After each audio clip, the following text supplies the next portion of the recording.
প্রতিটা গাছের উপকরণের কথা লোকমানে হাকিম কুদরতি বাদশাহ প্রত্যেকটা গাছের প্রমাণ করেছে কোন গাছের কোন উপকরণ। পুরুষ সাদা লজ্জাপতি গাছের উপকরণের কথা স্পষ্ট ভাষায় বলার চেষ্টা করছে। পুরুষ সাদা লজ্জাপতি গাছকে লোকমানে হাকিম কুদরতি বাদশাহ প্রশ্ন করেছে, তোমাকে আল্লাহ কি গুণ ক্ষমতা দিয়েছে? পুরুষ সাদা লজ্জাপতি গাছ লোকমান হাকিমকে সালাম দিয়ে প্রশ্ন পাথর নাই পাথর? জি জি আছে, পাথর আছে। জি পাথর দিয়ে আলো দিয়ে একটা দোস্ত বাবা এটা দিয়ে বিয়ে করবে। আল্লাহর রহমতের জিনিস ব্যবসা পারবো, ব্যবসার প্রসার পারবো। জি বাবা বলছি ব্যবসার প্রসার পারবো, পাবলিসিটি। ও না না, ভিডিওটা করেন না, এটা বোঝেন তো, এটা অনেক মানুষের ভালো জিনিসই ব্যস্ত আছেন, খারাপ তো ব্যস্ত আছেন না। না এটা খারাপ জিনিস।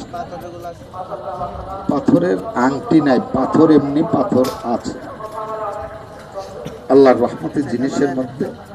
জি বাবা জি জি, এটা আপনি 20,000 টাকা দিয়ে একটা পাথর ব্যবহার করবেন, লিটন দেওয়ানের কাছে যান আর যার কাছেই যান, আল্লাহর রহমতে 8 ধাতুর একটা আংটি ব্যবহার করবেন, তার চেয়ে আল্লাহ যদি রহমত করে তার চেয়ে অনেক